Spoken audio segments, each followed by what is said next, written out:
Hi everyone, this is Prashant from academics for CSC. Friends, आज की इस video में मैं आप लोगों के साथ बीपीएससी मुख्य परीक्षा से संबंधित एक मॉडल आंसर को डिस्कस करूंगा। यह जो हमारा मॉडल आंसर होगा वह 67वीं बीपीएससी मुख्य परीक्षा, सीडीपीओ मुख्य परीक्षा और ऑडिटर मुख्य परीक्षा, इन तीनों परीक्षाओं के लिए काफ़ी ज़्यादा महत्वपूर्ण होगी। आप लोगों की 67वीं प्रारंभिक परीक्षा के कारण मैं लंबे समय से मुख्य परीक्षा से संबंधित मॉडल आंसर को डिस्कस नहीं कर रहा था, लेकिन अब आज के इस वीडियो के अंतर्गत जो हमारा मॉडल आंसर होगा वह बीपीएससी जीएस पेपर 1 सेक्शन 2 के अंतर्गत करेंट अफेयर के तहत यह बेसिकली प्रश्न आएंगे। इसमें बिहार बजट का मुख्य परीक्षा के दृष्टिकोण से क्या महत्व है, और अगर बिहार बजट से संबंधित मेंस में कोई भी प्रश्न आते हैं तो किस प्रकार के प्रश्न आएंगे और उसमें किस प्रकार से आपको आंसर लिखने हैं, उसके बारे में आज के इस वीडियो में डिस्कस किया जाएगा। तो आइए सबसे पहले यहाँ प्रश्न को देखते हैं कि अगर बिहार बजट से संबंधित मेंस में कोई प्रश्न पूछा जाता है तो किस प्रकार के प्रश्न आने की संभावना है और उसमें क्या क्या लिखा जा सकता है। यह प्रश्न आपके करेंट अफेयर सेक्शन के साथ साथ आपका जो ज्योग्राफी इकोनॉमिक्स का जो सेक्शन है जीएस पेपर 2 के अंतर्गत, उसमें भी यह प्रश्न आपको काम आएंगे। तो आइए सबसे पहले प्रश्न को देखते हैं। बिहार बजट 22-23 के प्रमुख प्रावधानों को बतलाते हुए यह स्पष्ट करें कि ये बिहार के विकास में किस प्रकार कारगर साबित हो सकती है। यहाँ अगर प्रश्न को देखें तो 2-3 की पॉइंट्स प्रश्न में निकलकर सामने आते हैं। पहला की पॉइंट्स है कि बिहार बजट 22-23 के प्रमुख प्रावधानों को बतलाना है। ठीक है, यानी कि सबसे पहले 22-23 के अंतर्गत जो महत्वपूर्ण प्रावधान किए गए हैं बजट के अंतर्गत, उसे संक्षेप में आपको डिस्कस करना है। और दूसरा जो सेक्शन है वह आपको बताना है कि बिहार बजट 22-23 का जो वित्तीय वर्ष 22-23 का जो बिहार का जो बजट है वह बिहार के विकास में किस प्रकार से कारगर साबित हो सकती है। तो इस प्रकार से यह जो प्रश्न है वह 2 सेक्शन में प्रश्न पूछा गया है और आपको इसी के अनुसार आपको आंसर लिखना है। तो सबसे पहले इसका इंट्रोडक्शन देखते हैं। तो चूंकि यह करेंट अफेयर सेक्शन से संबंधित प्रश्न है तो इसका इंट्रोडक्शन हमने काफ़ी संक्षेप में लिखा है। और इंट्रोडक्शन में हमने लिखा है, हाल ही में 28 फरवरी 2022 ईस्वी को वित्त मंत्री के द्वारा, वित्त मंत्री, अभी बिहार में वित्त मंत्री कौन है, जो उप मुख्यमंत्री तारकिशोर प्रसाद हैं, उन्हीं के पास वित्त मंत्रालय का भी पदभार है। तो 28 फरवरी 2022 ईस्वी को वित्त मंत्री के द्वारा बिहार में विधानमंडल के पटल पर वित्तीय वर्ष 22-23 के लिए बिहार बजट को प्रस्तुत किया गया है। तो हमने संक्षेप में लिखा है कि 28 फरवरी को बिहार के वित्त मंत्री के द्वारा बिहार विधानसभा के पटल पर सदन में वित्तीय वर्ष 22-23 के लिए बिहार का बजट पेश किया गया है। अब सेकंड पैराग्राफ में चूंकि प्रश्न पूछ रहा था कि बजट के प्रमुख प्रावधानों को बतलाएं, प्रश्न का पहला सेक्शन यही था। तो सबसे पहले हम लोग देखेंगे कि आखिर बिहार बजट 22-23 का प्रमुख प्रावधान क्या है। संविधान के आर्टिकल 202 के तहत राज्यों में वार्षिक वित्तीय विवरण का प्रावधान किया गया है। देखिए, भारतीय संविधान में कहीं पर भी बजट शब्द का प्रयोग प्रत्यक्ष रूप से नहीं किया गया है। बजट के बजाय संविधान में किस शब्द का प्रयोग किया गया है, वार्षिक वित्तीय विवरण शब्द का प्रयोग किया गया है। तो अगर कोई आपसे पूछे या प्रश्न पूछा जाए कि बजट शब्द का प्रावधान संविधान के किस आर्टिकल में किया गया है, तो इसका आंसर होगा इनमें से कोई नहीं। कोई भी आर्टिकल ऐसा नहीं है जिसमें बजट का प्रावधान किया गया है, लेकिन बजट के स्थान पर वार्षिक वित्तीय विवरण शब्द का उल्लेख किया गया है। और अगर केंद्र के लिए वार्षिक वित्तीय विवरण शब्द का प्रयोग देखें, यानी कि केंद्र के लिए जो बजट है वो आर्टिकल 112 से निकलकर सामने आती है, और राज्यों के लिए इसी का प्रावधान यानी वार्षिक वित्तीय विवरण का प्रावधान आर्टिकल 202 यानी कि आर्टिकल 202 में किया गया है। तो संविधान के अनुच्छेद 202 के तहत राज्यों में वार्षिक वित्तीय विवरण का प्रावधान किया गया है। बजट मुख्यतः आगामी 1 वर्ष की आय व्यय के स्रोतों का आकलन होता है।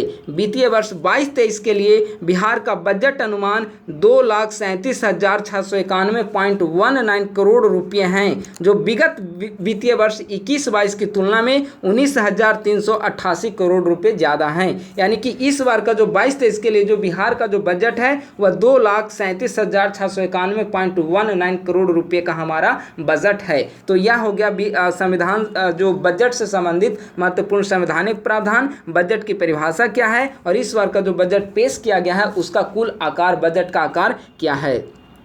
अब इसके प्रमुख प्रावधानों पर संक्षेप में हम लोग चर्चा करते हैं। वित्तीय वर्ष 22-23 बजट के प्रमुख प्रावधान इस प्रकार हैं। सबसे पहला जो महत्वपूर्ण प्रावधान है वह है बिहार सरकार के द्वारा कुल बजट अनुमान का 41% खर्च सामाजिक सेवा के लिए निर्धारित की गई है, जिसके तहत 16.5% खर्च शिक्षा पर किए जाते हैं और 12.2% खर्च जो है वह एग्रीकल्चर सेक्टर पर किए जाते हैं। यानी कि सरकार के द्वारा जो बजट पेश की गई है उनमें सबसे ज़्यादा खर्च अगर किसी क्षेत्र में की जाती है तो वह है सामाजिक सेवा क्षेत्र, जिसमें सरकार के द्वारा 41% राशि खर्च की जाएगी और उसमें भी 16.5% जो बजट है 16.5% जो खर्च होंगे वह शिक्षा पर किए जाएंगे और 12.2% जो खर्च होगा वह एग्रीकल्चर सेक्टर में किया जाएगा। अगला है 22-23 के लिए बजट का 6 सूत्रीय एजेंडा। देखिए, इस बार के बजट का एक सबसे महत्वपूर्ण प्रावधान रहा कि बजट के अंतर्गत 6 सूत्रीय सरकार के द्वारा 6 सेक्टर पर महत्वपूर्ण फोकस किया गया है, जिनमें शिक्षा, आधारभूत संरचना, स्वास्थ्य, कल्याण, कृषि व संबद्ध क्षेत्र और उद्योग व निवेश। ये जो 6 सेक्टर हैं सरकार के द्वारा इन 6 सेक्टर पर काफ़ी ज़्यादा फोकस किया गया है, जिनमें विभिन्न सेक्टर के लिए अलग अलग राशि आवंटित की गई है। अगर शिक्षा के बारे में देखें तो इसमें यहाँ सारा राशियाँ चार्ट के माध्यम से समझा दिया गया है, आप इस राशि को हमेशा ध्यान में रखें। हालांकि आप बीपीएससी मेंस में इस तरह के अगर सवाल आएंगे तो वहाँ पर फैक्चुअल डेटा आपको कम लिखने होंगे, लेकिन चूँकि इन सभी 6 सेक्टर जो काफ़ी ज़्यादा महत्वपूर्ण है सेक्टर, चूंकि गवर्नमेंट का फोकस इन 6 क्षेत्रों पर काफ़ी अधिक है, तो आपको ऐसे चार्ट के माध्यम से डेटा याद रखने होंगे ताकि आप परीक्षा में इस तरीके के चार्ट का प्रयोग आप कर सकें। तो आप यहां से देखिए कि सरकार के द्वारा इस प्रकार से 6 सेक्टर के लिए राशि जो है वह आवंटित किए गए हैं, यानी कि सरकार का जो मेन फोकस है इन्हीं 6 सेक्टर पर सरकार का मेन फोकस है। अगला है बिहार सरकार के द्वारा 20 से 25 के लिए 7 निश्चय भाग 2 हेतु 5,000 करोड़ रुपए की खर्च राशि का प्रावधान किया गया है, जिसके अंतर्गत शामिल हैं। आप लोग जानते हैं कि सरकार के द्वारा 7 निश्चय के माध्यम से बिहार के विकास की रोड मैप निर्धारित की गई है। पहला जो रोड मैप था 7 निश्चय पार्ट 1 जो था, 7 निश्चय का पार्ट 1, इससे सीडीपीओ प्रीलिम्स एग्जाम में प्रश्न भी आए हैं कि 7 निश्चय पार्ट 1 कब लॉन्च किया गया था। तो 7 निश्चय पार्ट 1 जो था वह 2015 से 2020 तक की अवधि के लिए थी, लेकिन 7 निश्चय भाग 2 जो है वह 2020 से 25 तक के लिए है। तो 7 निश्चय भाग 2 के तहत जैसे आपका जो युवा, महिला, गांव, शहर, स्वास्थ्य, एग्रीकल्चर में सिंचाई, इन सभी सेक्टर पर काफ़ी ज़्यादा फोकस किया गया है। और 7 निश्चय पार्ट 2 के तहत जो कुल राशि आवंटित की गई है वह 5,000 करोड़ रुपए की राशि आवंटित की गई है, जिसमें डिफरेंट सेक्टर के लिए देखिए यहाँ पर चार्ट के माध्यम से दर्शाया गया है। जैसे 7 निश्चय पार्ट 2 के तहत जो सबसे पहला 1 नंबर पर आते हैं युवा शक्ति बिहार की प्रगति, इसके लिए 1153 करोड़ रुपए, सशक्त महिला और सक्षम महिला 900 करोड़ रुपए आवंटित किए गए हैं। हर खेत तक सिंचाई का पानी 600 करोड़ रुपए आवंटित किए गए हैं। स्वच्छ गांव और समृद्ध गांव 847 करोड़ रुपए आवंटित किए गए हैं। स्वच्छ शहर और विकसित शहर 550 करोड़ रुपए आवंटित किए गए हैं। सुलभ संपर्कता 450 करोड़ रुपए आवंटित किए गए हैं और सबके लिए अतिरिक्त स्वास्थ्य सुविधा, इसके लिए 500 करोड़ रुपए आवंटित किए गए हैं। तो यह जो 7 सेक्टर है, इन्हीं 7 सेक्टर को 7 निश्चय पार्ट 2 में शामिल किया गया है और इसके लिए सरकार के द्वारा कितने राशि आवंटित किए गए हैं? 5,000 करोड़ रुपए की राशि सरकार के द्वारा आवंटित किए गए हैं वित्तीय वर्ष 22-23 के लिए। ठीक है, तो यह भी एक महत्वपूर्ण प्रावधानों में से एक है। इसके अलावा बजट में कृषि के अंतर्गत कृषि अभियंत्रण महाविद्यालय तथा कृषि जैव प्रौद्योगिकी महाविद्यालय की स्थापना की स्वीकृति प्रदान की गई है। कृषि अभियंत्रण महाविद्यालय जो है इसकी स्थापना आरा में की जाएगी। ठीक है, ग्रामीण विकास विभाग के अंतर्गत लोहिया स्वच्छ बिहार अभियान के तहत 210 प्रखंडों में प्लास्टिक अपशिष्ट प्रबंधन अधोसंरचना इकाई का लक्ष्य रखा गया है। ग्रामीण स्तर पर छोटे उद्यमियों को बढ़ावा देने के लिए 150 नए रूरल रिटेल मार्ट खोलने का लक्ष्य रखा गया है। उद्योग विभाग के अंतर्गत बिहार औद्योगिक निवेश प्रोत्साहन नीति, इथेनॉल उत्पादन प्रोत्साहन नीति। आप लोग जानते हैं कि बिहार पहला राज्य बना है जिसने इथेनॉल पॉलिसी को बिहार विधानसभा पटल पर रखा है। यह 2021 ईस्वी में बिहार में इथेनॉल नीति लाई गई थी, तो ऐसा करने वाला देश का पहला राज्य बना है। तो उद्योग विभाग के अंतर्गत बिहार औद्योगिक निवेश प्रोत्साहन नीति जो 2016 ईस्वी में आई थी, इसको नए रूप में रखा गया है। इथेनॉल उत्पादन प्रोत्साहन नीति तथा ऑक्सीजन नीति की सफलता हेतु निवेश को बढ़ावा देने का लक्ष्य रखा गया है। खादी मॉल पटना की तर्ज पर गया, मुजफ्फरपुर एवं राज्य के अन्य शहरों में भी खादी मॉल खोलने का सरकार के द्वारा लक्ष्य रखा गया है। तो इस प्रकार से अगर देखा जाए तो बिहार बजट 22-23 के अंतर्गत विभिन्न क्षेत्रों के लिए अलग अलग प्रावधान किए गए हैं।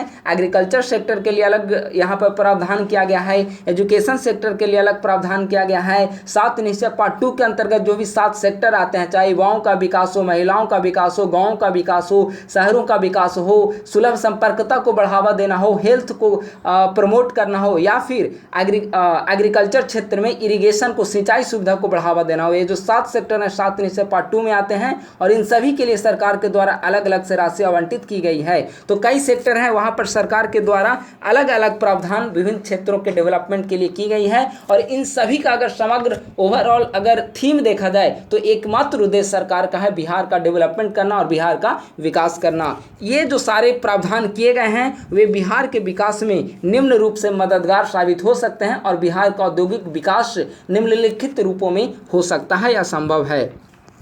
सबसे पहला जो बात है वह बिहार सरकार के 6 सूत्रीय माध्यम से, 6 सूत्रीय एजेंडा हमने बताया, शिक्षा है, स्वास्थ्य है, सर्विस सेक्टर, उसमें हेल्थ सेक्टर आएंगे, इसके अलावा सोशल वेलफेयर का सेक्टर है, इंडस्ट्री है। तो इन जो 6 सेक्टर हैं उसके माध्यम से बिहार में अवसंरचनात्मक विकास में वृद्धि संभव है। उन 6 सेक्टर में सरकार के द्वारा वित्तीय आवंटन कर यह निर्धारित किया गया है कि सरकार जो है वह शिक्षा का क्षेत्र हो या स्वास्थ्य का क्षेत्र हो या इंडस्ट्री का क्षेत्र हो, सरकार अवसंरचनात्मक विकास की दिशा में काफ़ी ज़्यादा महत्वपूर्ण भूमिका निभा रही है। और इन 6 सूत्रीय माध्यम से सरकार जो चाहती है कि बिहार के विभिन्न क्षेत्रों में अवसंरचनात्मक विकास हो।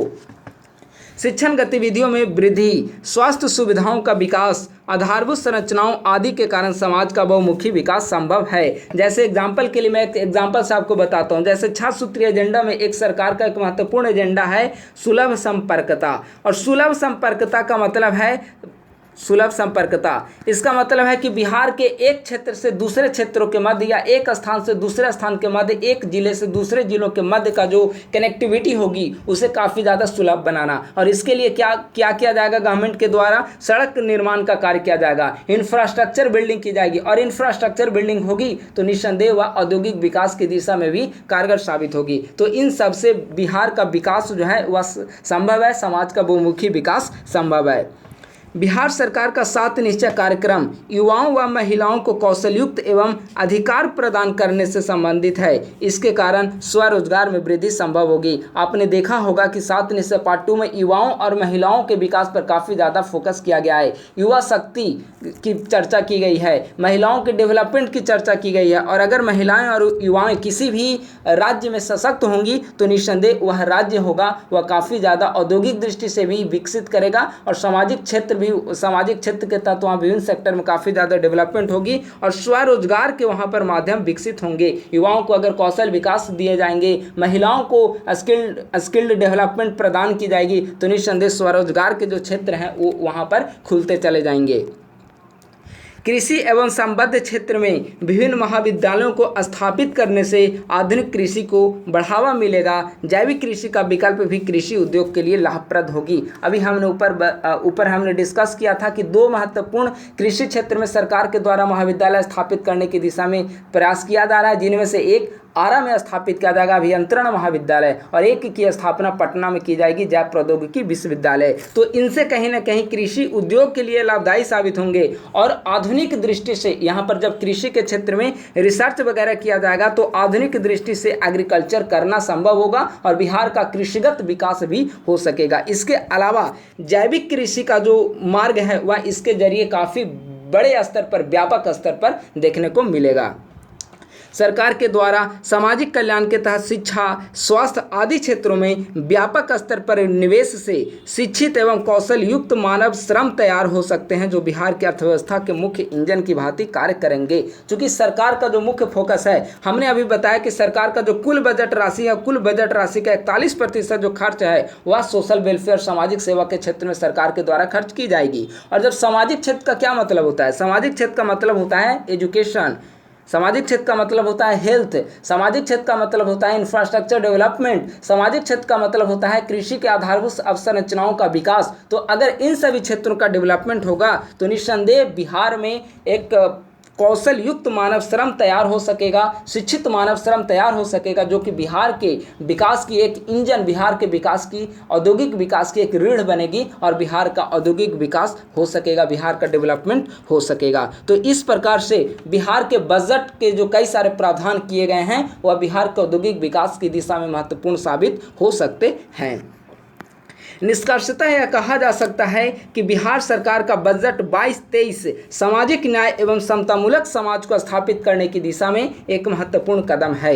विभिन्न क्षेत्रों में आवंटित राशि का सदुपयोग किए जाने से बेहतर एवं उद्यमी बिहार संभव हो पाएगा, जो बिहार को विकसित बनाने की दिशा में काफ़ी ज़्यादा महत्वपूर्ण भूमिका निभाएगा या बिहार को विकसित बनाने में मदद करेगा। तो इस प्रकार से आज की इस वीडियो में हमने देखा है कि बिहार का जो बजट 22-23 का है वह मुख्य परीक्षा के दृष्टिकोण से किस प्रकार से महत्वपूर्ण है। आखिर मुख्य परीक्षा से संबंधित प्रश्न आ गए कि बिहार बजट 22-23 के लिए में कौन कौन से महत्वपूर्ण प्रावधान किए गए हैं, तो आपको कौन कौन से महत्वपूर्ण पॉइंट्स पर आपको फोकस करने होंगे। साथ ही बिहार के विकास में यह जो बजट है हमारा 22-23 का, वह बिहार के विकास में किस प्रकार से मददगार साबित हो सकती है। तो इस प्रकार से आज का प्रश्न का हमारा मॉडल आंसर फिनिश हुआ है। शीघ्र ही एक नए मॉडल आंसर के साथ मैं जल्द ही यूट्यूब पर अपलोड करूंगा। थैंक यू सो मच, बहुत बहुत धन्यवाद।